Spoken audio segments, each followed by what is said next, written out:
আরেকটি বিষয় আমি বলেছিলাম, সেটি হলো এই জিলহজ মাসের 9 তারিখ থেকে আইয়ামে তাশরিক, তাকবীরে তাশরিক পড়ার যে বিষয়টা ওয়াজিব, এটি পড়তে হবে নারী পুরুষ উভয়কে।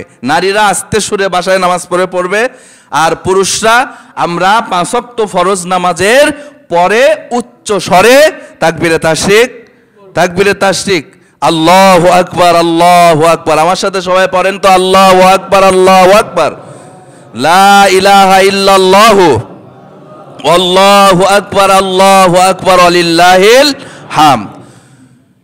9ই জিলহজ ফজর থেকে 13ই জিলহজ আসর পর্যন্ত, 9ই জিলহজ ফজর থেকে 13ই জিলহজ আসর পর্যন্ত এই তাকবীরে তাশরিক পুরুষদের ফরজ নামাজের পরে উচ্চস্বরে পড়া ওয়াজিব। 9ই জিলহজ আমাদের দেশে কবে? কুরবানি কয় তারিখে হয়? 10ই জিলহজ।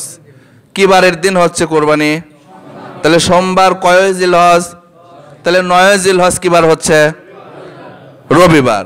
রবিবার 9ই জিলহজ হচ্ছে ফজর থেকে নিয়ে রবি, সোম, মঙ্গল, বুধ, বৃহস্পতিবার আসর পর্যন্ত সর্বমোট 23 ওয়াক্ত নামাজে আমরা কেউ যদি জামাত না পাই একা পড়ি নামাজ, একা পড়ার পরেও শব্দ উচ্চ আওয়াজে পড়তে হবে, ওয়াজিব। আমরা এটা বুঝছি তো ইনশাল্লাহ। আর নারীরা ঘরে পড়বে, নারীদের প্রতিও ওয়াজিব। আল্লাহ পাক আমাদের এই আমলটা করার তৌফিক যেন দান করেন। আরেকটি শেষ বিষয়, সেটি হলো ইয়াউম আরাফার দিন রোজা রাখা। কি রাখা? রোজা রাখা। ইয়াউম আরাফা রোজার ফজিলত হিসেবে আল্লাহ পাক রব্বুল আলামিন কি দিবেন? পূর্বের এবং পরের 1 বছরকার গুনাহ আল্লাহ পাক মাফ করে দিবেন। কোন সুবহানাল্লাহ। ইয়াউম আরাফা হলো 9 জিলহজ। কয় জিলহজ? এটা নিয়ে একটু মতভেদ হয়ে যায়। সেটি হলো একটু খেয়াল করুন, ইয়াউম আরাফা সৌদি আরবের তারিখে হিসেবে একদিন হয়, আমাদের দেশ হিসেবে একদিন হয়। ইয়াউম আরাফা 9 জিলহজকে বোঝায়। কয় জিলহজকে? যখন হাজিরা ইয়াউম আরাফার মাঠে যায়, আরাফার দিন, সেই দিন আরবি 9 তারিখ। কয় তারিখ? 9 তারিখ। তাহলে ইয়াউম আরাফা মানে জিলহজ মাসের কয় তারিখ? জিলহজ মাসের কয় তারিখ? 9 তারিখ।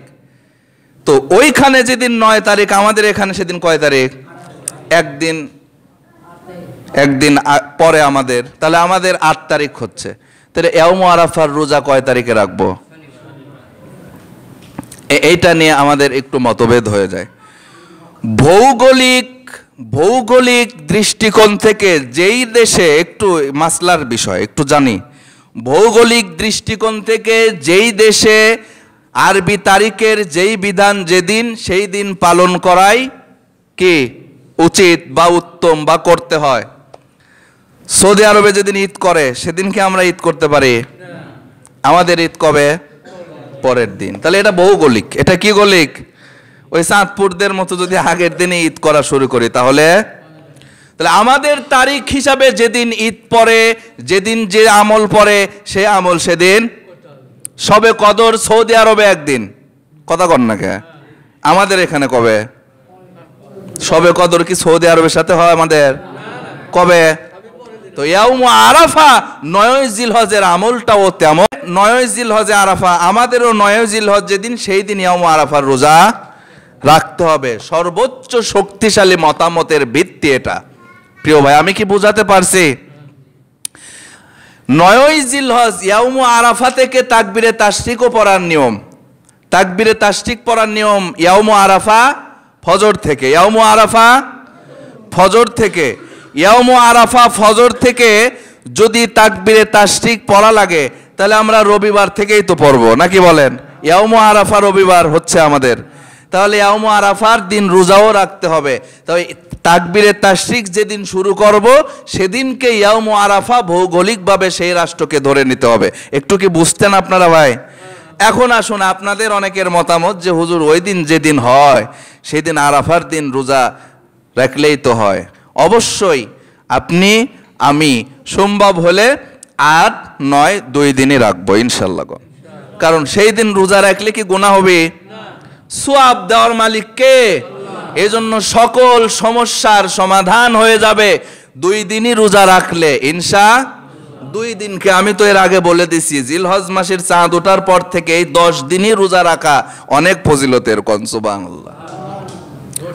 ভাইরা আমার, বন্ধুরা আমার, নারীদের, আমার মা বোনদের বলে দেব, আমাদের পরিবার পরিজনকে এই বিষয়গুলো বলে দেব।